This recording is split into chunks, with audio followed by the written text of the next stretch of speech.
So this video will show you how to remove the bottom bracket on a bicycle without removing the left crank. So I actually already have a video posted which shows how to take apart one of these three-piece crank style of bottom brackets, and that video goes through all the steps on how to do it. But a few days ago I got a comment on that video of someone that was having an issue with taking off one of the cranks. If you watch that video, and I do recommend you do watch that video before you watch this one, one of the very first steps is removing the two cranks from the spindle there, which is in the middle of the three-piece crank system.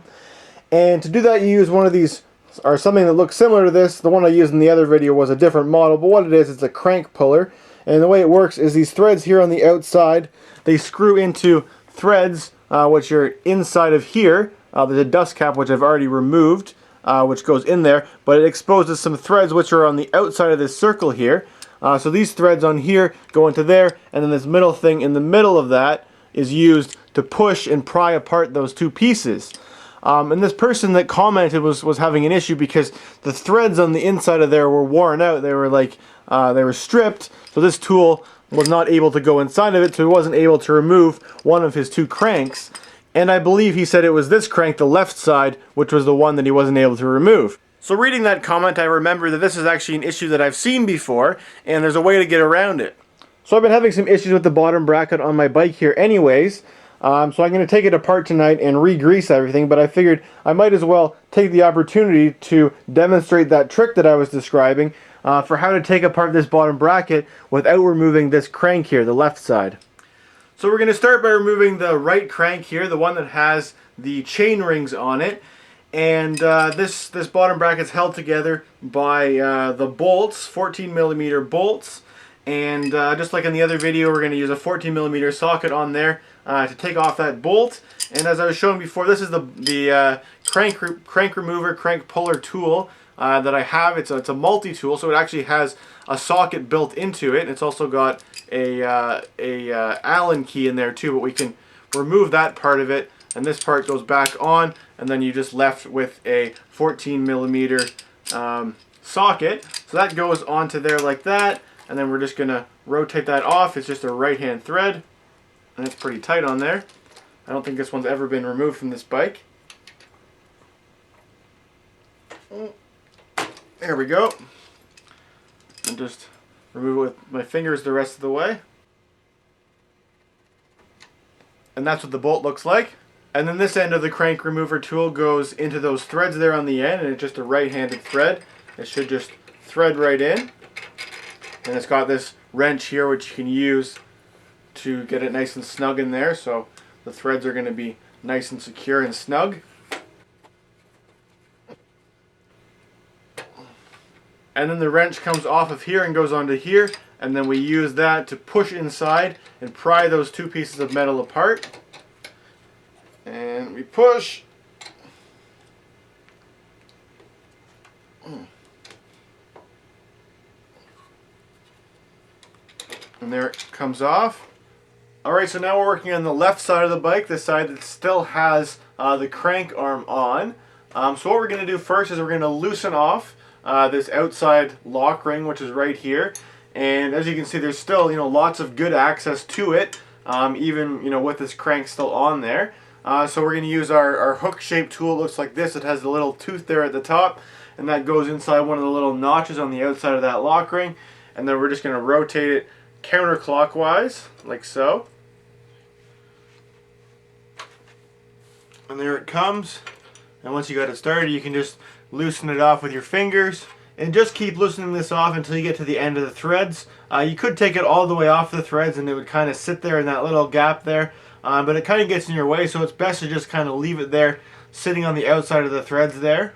So as I mentioned in the other video here, the part which is underneath the lock ring here, the removable cup, on different bikes those vary. There's different ways, there's different tools that you might need to use to grip onto that. So this one, all it's got is you've got these two little slots, a slot at the top and a slot at the bottom. All we have to do right here is just remove this off. So whatever you can do to grip onto that to rotate it off.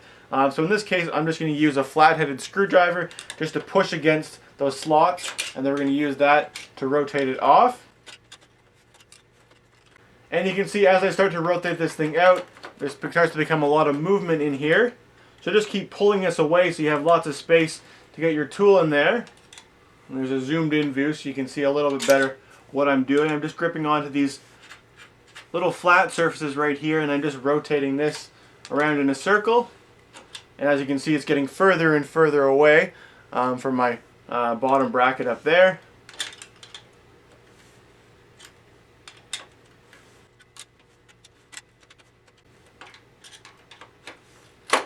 And there you go.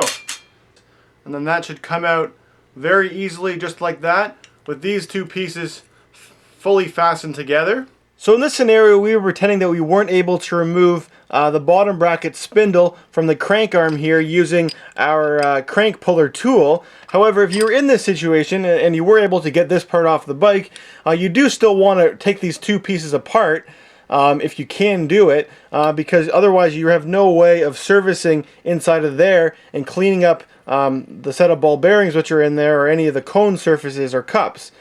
So you do still want to remove it, and even though this tool was unsuccessful at doing it, you still will probably be able to do it if you use a vise like this one.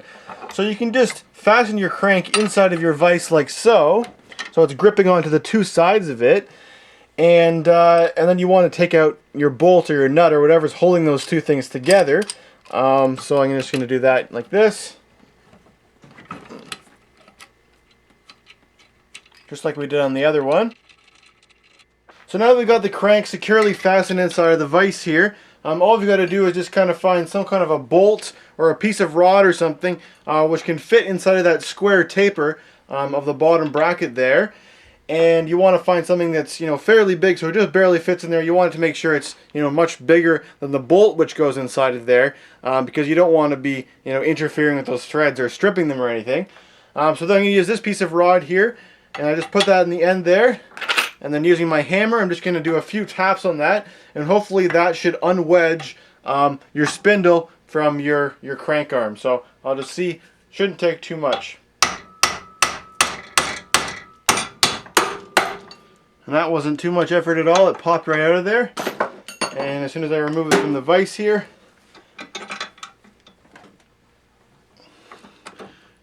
and as you can see, I've now got this completely taken apart to the level that I did in the other video.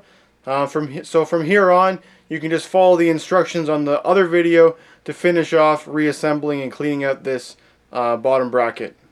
So something I wanted to mention about this little trick that I've just shown you is that this trick is not completely unintrusive the way that a crank puller is.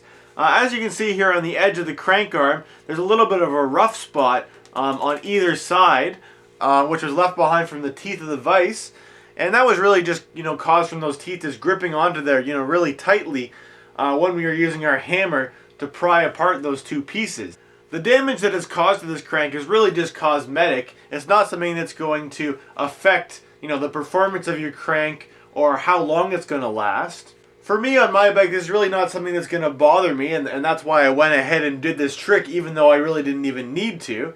But, for some people, maybe this having that little bit of a mark there would bother them. In a lot of cases, the reason you might be using this trick is if the threads on the inside of there are damaged anyways. So you might be, going ahead and replacing this crank anyways. So you're really not going to be concerned on what it looks like afterward. So this concludes my tutorial showing how to service a bottom bracket without removing the left crank arm.